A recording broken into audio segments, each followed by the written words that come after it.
is Lydia Mosi. I am an associate professor of cell and molecular biology at the University of Ghana. I am a microbiologist by training, and I work on a neglected tropical skin disease called Borrelia ulcer. I was part of the ASLP cohort 4, which took place in Pretoria, South Africa.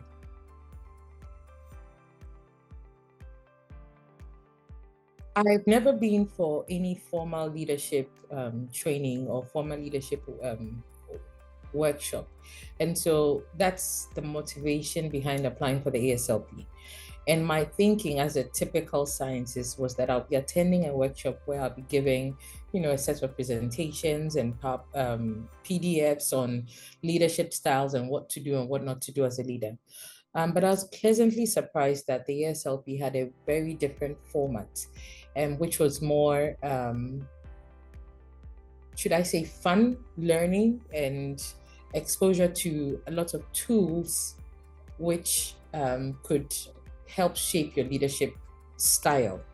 The other thing that stood out for me was the cohort of people who were gathered.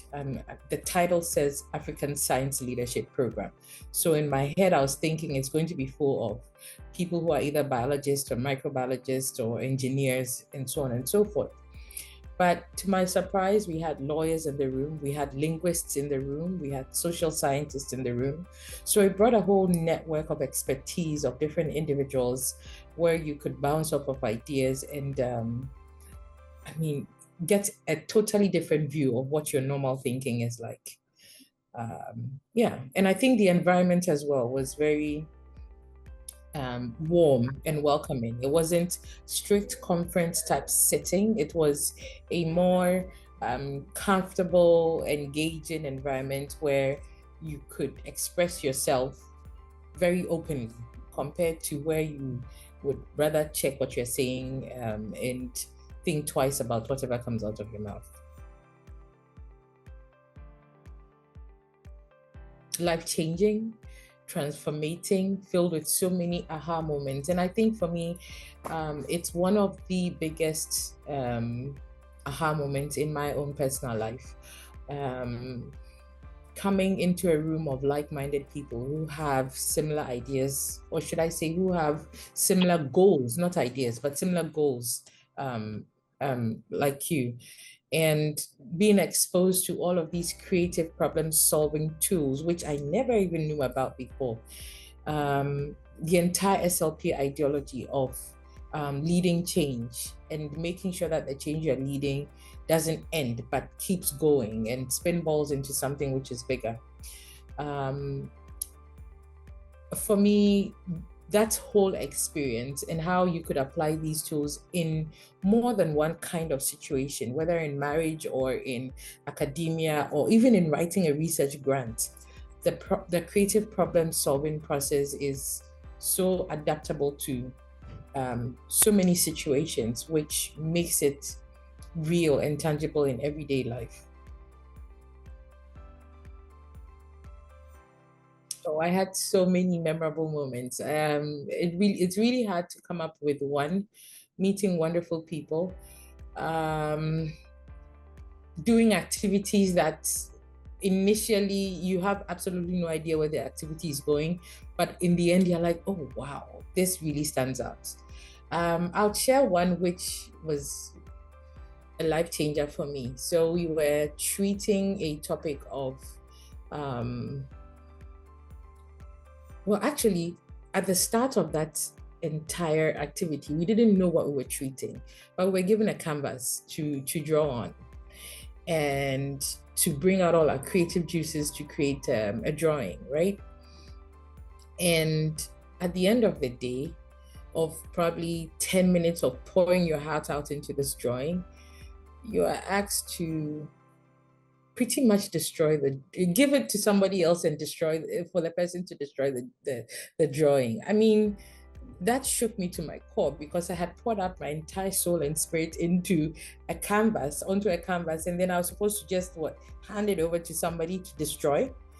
And I think I wasn't the only person who felt that way. Everyone in the room was just pretty much up in arms about why. But in the end, the lesson that came out of that was how quick we are to um, shut down other people's ideas without even spending a second to try and see what the idea really means and in the context in which they are presenting the idea. And that's something that the impact of that activity can't be done without the activity. You can't explain it to get the same feeling. And that's what the ASLP ideology is about. It's about experiencing things and then understanding what the deeper meaning is. That's one. I mean, there are many, but this is one that really stood out for me.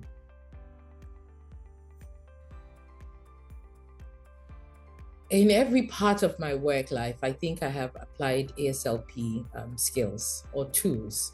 As soon as I came back, one of the very first things that I told myself was there was a tool that we had exposed to called the PPCO tool.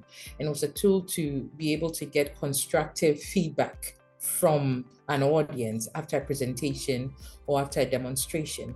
And in my department, one of the things we had been struggling with was getting student feedback after a seminar by another fellow student or by an invited guest.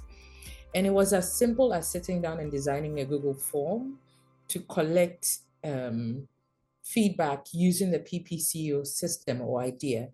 And it's worked up until now.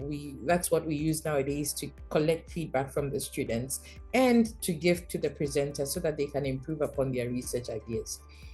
The other thing that, again, was seminal for me was I remember the entire time I was in South Africa, I kept saying, I'm going back and I'm going to try and do the same thing in Ghana, because that's what the whole concept is. And with the help of Bernard and Connie and other colleagues that I met in South Africa, including Leshi and Priscilla Mante and Victoria, we were able to start the very first West African Science Leadership Program, which is one of the regional versions of the SLP.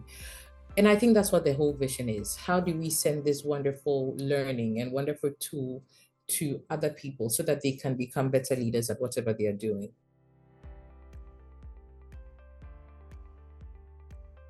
What ASLP is doing is an entire transformative movement on the way we address African problems with African solutions. I think it's a wave of ideology change that needs to occur with every young African scientist. I know SLP really targets scientists who are, already doing very well in their careers because it's a very rigorous selection system. However, I think more people need to be exposed to this so that they can even become better scientists. I'm keen on building a network of young achievers. And so I think SLP training is giving me the ability to do this. In 10 years of what they've done, they have at least impacted 50 people or more directly with the SLP ideology. It's time for us to take it to the next step and then the next step. How can we propagate this ideology in our own spaces, in our own networks? How can we get funding to keep doing this regionally and locally instead of all converging in Pretoria or in South Africa to go through an SLP? So it's time for us to take it further. The vision has gone down well. The mission is still work in progress, and it behoves on all of us who have been through this journey to keep the mission of SLP going. It can't be understated, it can't be overstated, it can't be overemphasized that the world needs to see that there are better ways to solving problems which address the problems that we face as Africans. So kudos to SLP. I'm really grateful for the vision that the founders of SLP started with, and I'm more grateful that they've given us the opportunity to take these tools and use them in our own worlds to propagate the vision. That's hard. The word that stands out in my mind is transformative.